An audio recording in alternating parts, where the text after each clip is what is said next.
പടിഞ്ഞാറൻ യൂറോപ്പിലെ ആൽപ്സ് പർവ്വതനിരകൾക്കിടയിൽ പടിഞ്ഞാറ് സ്വിറ്റ്സർലൻഡും കിഴക്ക് ഓസ്ട്രിയയുമായി അതിർത്തി പങ്കിടുന്ന റോമാ സാമ്രാജ്യത്തിൻ്റെ അവശേഷിക്കുന്ന അവസാന ഭാഗമായ ഒരു കൊച്ചു രാജ്യം, അതാണ് ലിക്റ്റൻസ്റ്റൈൻ.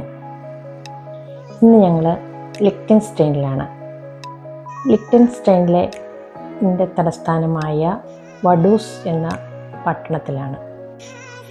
അവിടെ നിന്ന് നമ്മൾ മുമ്പേ കണ്ട ആ ട്രോളി ട്രെയിനിൽ കയറിയാൽ ഈ ലിക്റ്റൻസ്റ്റൈൻ മൊത്തം ചുറ്റിക്കാണാവുന്ന അത്ര വിസ്തൃതി മാത്രമേ ഈ കൊച്ചു രാജ്യത്തിന് ഉള്ളൂ. സ്വന്തമായി ഭാഷയില്ല. ജർമ്മൻ ഭാഷ സംസാരിക്കുന്ന ഏറ്റവും ചെറിയ രാജ്യമാണ് ലിക്റ്റൻസ്റ്റൈൻ.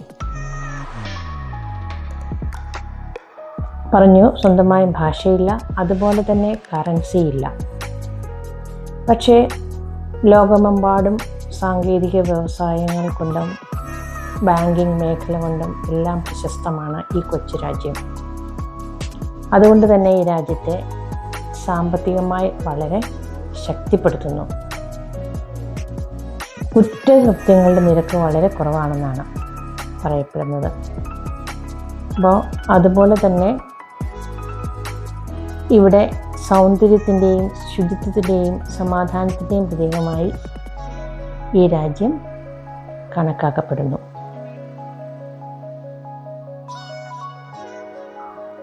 സ്വന്തമായ ഭാഷയില്ല, അതുപോലെ തന്നെ സ്വന്തമായ അന്താരാഷ്ട്ര വിമാനത്താവളമില്ല. അതുകൊണ്ട് തന്നെ ഈ കൊച്ചു രാജ്യത്തേക്ക് വരണമെങ്കിൽ സ്വിറ്റ്സർലൻഡിലെ സൂറിച്ചിലോ ഓസ്ട്രിയയിലെ ഇൻസ്ബ്രുക്കിലോ വിമാനം ഇറങ്ങിയ ശേഷം കാറിലോ ട്രെയിനിലോ ഇവിടേക്ക് എത്തിച്ചേരാൻ സാധിക്കും. ഈ രാജ്യത്തിന് സ്വന്തമായ ദേശീയ ഭാഷയില്ല, കറൻസിയില്ല. ഇവിടുത്തെ ആളുകൾ ജർമ്മൻ സംസാരിക്കുന്നു, സ്വിസ് ഫ്രാങ്ക് ഉപയോഗിക്കുകയും ചെയ്യുന്നു, ഇംഗ്ലീഷും സംസാരിക്കും. ലിക്റ്റൻസ്റ്റൈൻ്റെ രാജവംശത്തിലെ രാജകുമാരൻ നയിക്കുന്ന ഒരു അർദ്ധ ഭരണഘടനാ രാജവാഴ്ചയാണ് ഇവിടെയുള്ളത്.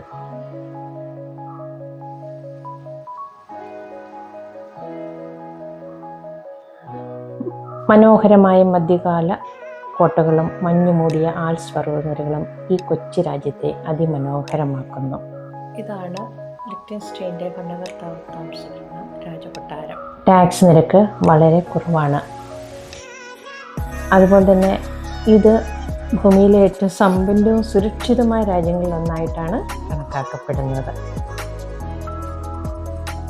ഇപ്പം ലിക്റ്റൻസ്റ്റൈൻ എന്ന ഈ കൊച്ചു രാജ്യത്തെ പരിചയപ്പെടാനായിട്ട് അധിക സമയമൊന്നും വേണ്ട.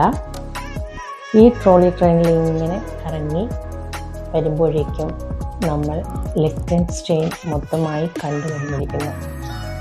അതിമനോഹരമായ പച്ചപ്പ് നിറഞ്ഞ ഒരു കൊച്ചു രാജ്യമാണ് ഈ ലിക്റ്റൻസ്റ്റൈൻ.